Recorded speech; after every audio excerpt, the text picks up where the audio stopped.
4 महत्वपूर्ण प्रयोगशाला विधि जो कि केमिस्ट्री एग्जाम 2024 के लिए बहुत ही महत्वपूर्ण है।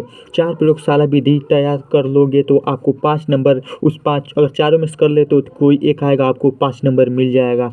तो सब आज हम देखने वाले हैं। पहला है जो प्रयोगशाला विधि, प्रयोगशाला में डाई एथिल ईथर बनाने की विधि देखने वाले हैं, जो कि 5 नंबर में आता है। और इसका ये चित्र रहा, इसको हम समझेंगे कि कैसे कैसे क्या बन रहा है। ठीक है दोस्तों, और प्रयोगशाला विधि देखेंगे तो सबसे पहले हम लोग और आपका समय व्यतीत न करते हुए हम लोग देख लेते हैं प्रयोगशाला विधि। और पहले देख लेते आंसर कुछ। हम प्रयोगशाला विधि इस तरह हेडिंग डालेंगे परीक्षा में, प्रयोगशाला में डाई एथिल ईथर बनाने की विधि, इस तरह हेडिंग डालकर फिर इसके बाद हम लिखेंगे आंसर में लिखेंगे प्रयोगशाला में डाई एथिल ईथर और एथिल एल्कोहल के अधिक और सांद्र H2SO4 को 140 डिग्री सेल्सियस पर गर्म करने पर बनाया जाता है। प्रयोगशाला विधि में डाई एथिल ईथर को बनाने के लिए एथिल एल्कोहल में जो कि अधिक मात्रा में अगर लेते हैं तो अधिक मात्रा में बनेगा। सांद्र H2SO4 को 140 डिग्री पर गर्म करने पर बनाया जाता है। तो और हम लोग इसका रासायनिक विधि देख लेते हैं। रासायनिक विधि लिखें, कुछ लोगों का कहना होता है कि रासायनिक विधि हम लिखें कि नहीं लिखें। तो रासायनिक विधि अगर आप लिखते हैं, अगर आप इतना ही लिखते हैं तो एग्जामिनर देखेगा कि लिखा है और ये चित्र बनाए रहेंगे तो आपको नंबर दे देगा, 5 में से 5 नंबर दे देगा। लेकिन आपको ये समझना बहुत ज़रूरी है, क्योंकि आता है ना वो, उसमें कैसे बनाएंगे ऐसा प्रश्न पूछ देता है कि इसके साथ अगर आप क्रिया कराते हैं तो क्या बनता है, ऐसा प्रश्न पूछता है ना, उसमें भी ये काम बहुत करेगा। तो देख लीजिए, सबसे पहले क्या लेते हैं, C2H5OH जो कि एथिल एल्कोहल है। क्या है? एथिल एल्कोहल है। H2SO4 के साथ गर्म करना, सांद्र H2SO4 को पहले विधि, पहले चरण में 100 और या 110 डिग्री के बीच में हम लोग सेल्सियस के बीच में गर्म करने के तो हम लोगों को प्राप्त होगा C2H5HSO4। फिर और इसके बाद में एक जल बनेगा। फिर इसके बाद फिर दूसरा चरण में हम लिखेंगे, फर्स्ट चरण है, दूसरा चरण है। फिर दूसरे चरण में हम उसके आगे लिखेंगे, इसके साथ अब क्रिया कराएंगे। इसके साथ अब क्रिया कराने पर जो कि हम लोग इसको कराएंगे 140 डिग्री सेल्सियस पर कराएंगे। कितने? 140 डिग्री सेल्सियस। तो इसके साथ H2SO4 देखिए, यही हम लिखे हैं, H2SO4 यही है ना। इसके साथ फिर हम कराएंगे एथिल एल्कोहल के साथ हम जब क्रिया कराएंगे 104 डिग्री पर, तो हमें डाई एथिल ईथर प्राप्त होगा। डाई एथिल ईथर आप लोगों को नामांकन तो कर ही लेते होंगे, IPSC तो आप जानते ही होंगे। देखिए ये O है, ईथर का रूप है, और यहाँ पे देखिए जो एथिल है ये 2 है, एथिल इसलिए डाई एथिल लग गया है, H2SO4 बचा है। फिर इसका हम लोग देख लेते हैं विधि, जो कि प्रयोगशाला विधि में हम लोग कैसे करते हैं। सबसे पहले हम लोग देख लेते हैं, ये पहले चित्र देख लेते हैं। तो सबसे पहले देखिए ये डंडी है, और डंडी ये नीचे वाला थू है जिस पर ये है। ठीक, मान लीजिए ये ब्रेंच है। ठीक, फिर ब्रेंच है और आप लोगों को ये बनाना है, ये बर्नर है। देखिए ये बर्नर ऐसा है कि इस पर एक लोहे की लगी है, छननी लगी है, जिस पर ये रखा है। शीशे का ना है, ये शीशे का फ्लक्स है, तो ये फूट ना जाए इसलिए इस पर बालू भी कुछ होगा कि जब हम आग से गर्म करेंगे तो ये शीशा फूटे ना। और इसमें हमारा रखा गया है H2SO4 और C2H5OH रखा गया है, जो कि एक संबंधी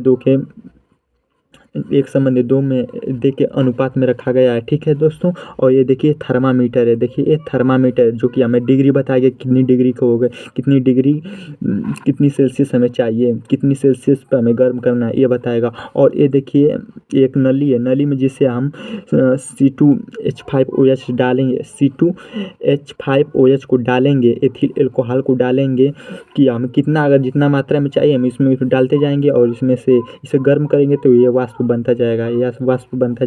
बनकर आप देखिए यहीं से एक नली लगी है, यहीं से जो वाष्प बनेगा तो इस तरह जाएगा, इसमें एकत्रित होगा वाष्प।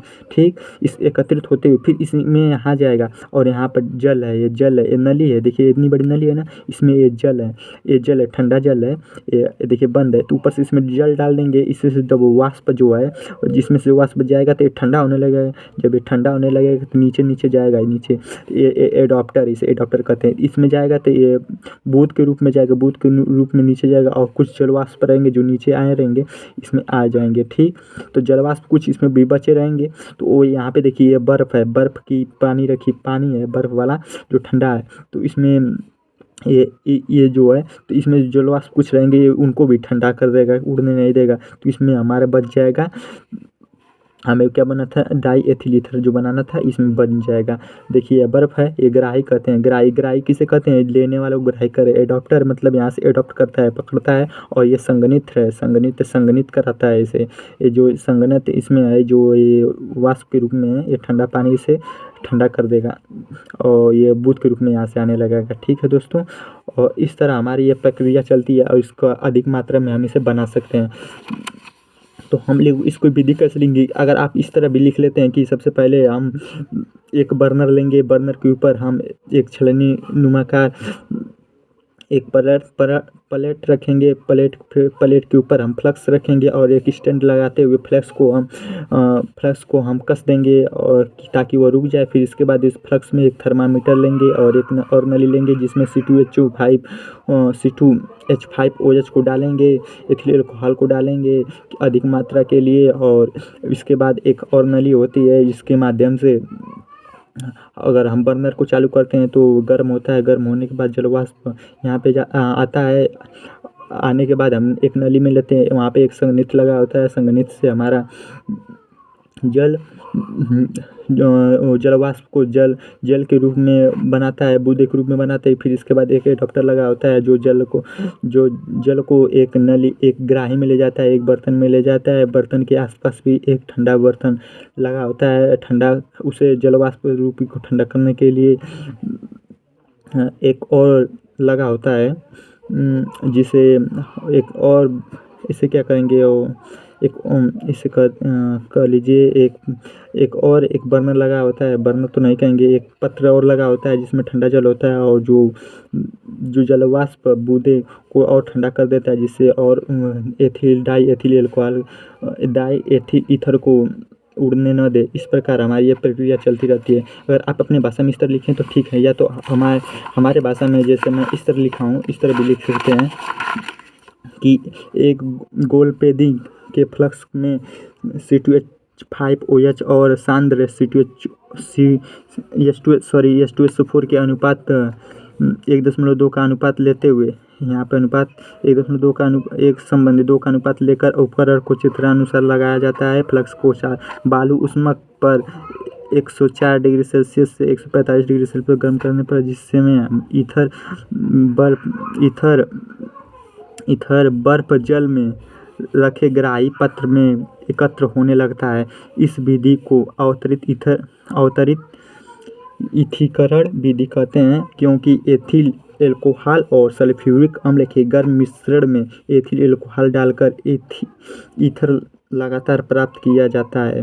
तो भी थोड़ा मैं चैनल पर नया हूँ तो मेरे चैनल को सब्सक्राइब कर सकते हैं। और मैं खुद एक 12th की तैयारी के लिए पहले हम फिजिक्स, केमिस्ट्री, बायो, सबसे पहले हम लोग बायो की तैयारी करेंगे और भी क्रमानुसार सिलेबस के अनुसार। तो हमारा एक बैच लागू होने वाला है, अभी छोटा सा बैच रहेगा और इसमें आप लोग तैयारी करना चाहते हैं, अगर आपके भाई बहन कोई भी दोस्त है तो उसको आप ये वीडियो भेज सकते हैं। अगर नया बैच चालू होगा कब से चालू करें कमेंट भी कर सकते हैं। और वीडियो कैसी लगी, अच्छी लगी तो लाइक कर दे, सब्सक्राइब कर दें। Thank you for watching. इक्सो स्टडी सेंटर इस चैनल का नाम है। ठीक है, थैंक यू।